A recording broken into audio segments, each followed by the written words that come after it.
वो इस बात से गुस्से में लग रहा था कि किसी ने वास्तव में उन गहनों को चुराने की हिम्मत की जो उसने और दृष्टि ने मिलकर बनाए थे। क्योंकि ये पहला टुकड़ा था जिसे दृष्टि ने एक ज्वेलरी डिजाइनर के रूप में डिजाइन किया था, इसका उसके लिए एक अलग महत्व था। इसके अलावा ये सृजन कुछ ऐसा था जो कल आभूषण प्रदर्शनी की सुर्खियों में खड़ा होगा और दृष्टि को एक सफल ज्वेलरी डिजाइनर के रूप में स्थापित कर देगा। सोचने वाली बात यह है कि सच में कोई ऐसा चूहा बिल में छुपा है जो दृष्टि के लिए इस अवसर को बर्बाद करना चाहता था। उस समय शिवम का पूरा शरीर हत्या के इरादे से कांप रहा था और उसकी आंखें गुस्से से जल रही थी। 10 मिनट बाद टैक्सी अंत में कीमती नारंग एम्पायर के टावर पर पहुंची और शिवम सीधा 26वीं मंजिल पर चला गया। कार्यालय भवन में कंपनी के 20 से अधिक वरिष्ठ अधिकारी जमकर बहस कर रहे थे। उनके चेहरे गुस्से से तमतमा रहे थे।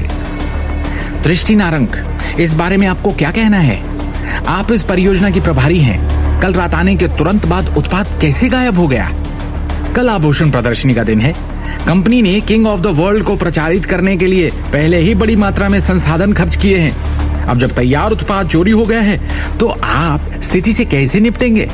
क्या आप यही चाहती हैं कि ऐसी हरकत से आप हमारी कंपनी को हंसी के पात्र में बदल दें? दृष्टि अपनी सीट पर बेबसी बैठी रही और उन सबको एक लाचार अभिव्यक्ति के साथ देखती रही। यदि आपके पास सबूत नहीं है तो बकवास करना बंद कर दें। शिवम कार्यालय में चला आया और अंदर आते हुए उसने शांति से कहा, शिवम गांधी, तो आखिरकार नकारा निकम्मा दामाद आ ही गया। मुझे तो लगा था कि तुम अपने गुनाहों की सजा मिलने के डर से शर्माकर कहीं भाग गए। उस समय करण नारंग ने शिवम को एक चंचल अभिव्यक्ति के साथ देखा। ऐसा लग रहा था कि वो खुद से बेहद खुश है। तुम कहना क्या चाहते हो? शिवम ने करण से धीरे से पूछा। करण ने चालाकी से कहा, तुम सहायक निदेशक हो, वो व्यक्ति जो हर दिन किंग ऑफ द वर्ल्ड के संपर्क में आता है, और फिर जब वही गहना गायब होता है तो तुम कंपनी में मौजूद नहीं थे।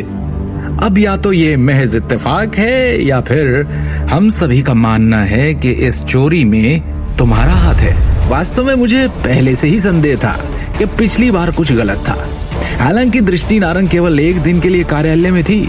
उसने पहले ही एक कार खरीद ली थी जिसकी कीमत 90 लाख के करीब थी। करण ने स्थिति का विश्लेषण करते हुए एक गंभीर अभिव्यक्ति के साथ कहा, इससे अकेले हम ये मान सकते हैं कि कार उन चीजों में से एक थी जिसे उसने लाखों के गहने बेचकर खरीदा था। ये देखते हुए कि वो अपने पैसे को लापरवाही से कैसे खर्च करती है, क्या आप में से कोई वास्तव में उसे यहाँ खड़े होने के लिए फिट देखता है? इतनी महत्वपूर्ण परियोजना के प्रभारी होने की बात तो जाने ही दो। क्या वो गुप्त रूप से जमाखोरी नहीं हो रही है और अपने लिए पैसों का उपयोग नहीं कर रही है? पिछली बार दृष्टि नारंग विपणन विभाग की एक छोटी सी कर्मचारी थी जो अचानक निदेशक के पद पर जा पहुंची। उसने अपने लालच के आगे घुटने टेक दिए होंगे और अपने लिए गहने चुरा लिए होंगे। ये निश्चित रूप से अपेक्षित है। आखिर जो लोग गरीबी में वापस गोता लगाने से डरते हैं वो इतनी महत्वपूर्ण स्थिति के लिए कैसे उपयुक्त हो सकते हैं? उसने अपनी संपत्ति बनाए रखने के लिए निश्चित रूप से गहने चुराए होंगे। हे भगवान, इस तरह से घृणित कार्य! दृष्टि ने निश्चित रूप से इस बार विश्व के राजा की डकैती में एक महत्वपूर्ण भूमिका निभाई होगी।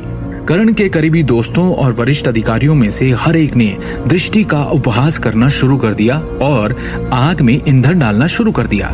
चुप रहो, तुम झूठे आरोपों के साथ मेरी प्रतिष्ठा को धूमिल कर रहे हो, दृष्टि ने गुस्से से कहा। आज काम पर पहुंचने पर दृष्टि पहली थी जिसे पता चला कि तिजोरी में से किंग ऑफ द वर्ल्ड गायब हो गया था। अपने सदमे के क्षण के बावजूद उसने तुरंत सारे सीसीटीवी कैमरों को देखने का तर्कसंगत निर्णय लिया। हालांकि उसने पाया कि कंपनी के सभी सीसीटीवी कैमरास पिछली रात को जानबूझकर बंद कर दिए गए थे। इसके अलावा बिजली के कमरे में से बिजली के तार भी कुछ समय के लिए काट दिए गए थे। ऐसा लग रहा था जैसे किसी ने इस डकैती की योजना पहले से ही बना ली हो। लेकिन किसने? आखिर किसने पहले से ही योजना बनाकर किंग ऑफ द वर्ल्ड को गायब किया होगा?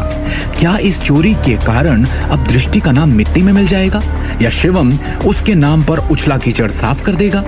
क्या शिवम पता लगा पाएगा कि ये चोरी किसने की? आगे की कहानी जानने के लिए देखिए अगला एपिसोड सिर्फ पॉकेट एफएम के YouTube चैनल पर और शिवम द हिडन वॉरियर के सारे एपिसोड्स को सुनने के लिए डिस्क्रिप्शन में दी लिंक से डाउनलोड करें पॉकेट एफएम ऐप।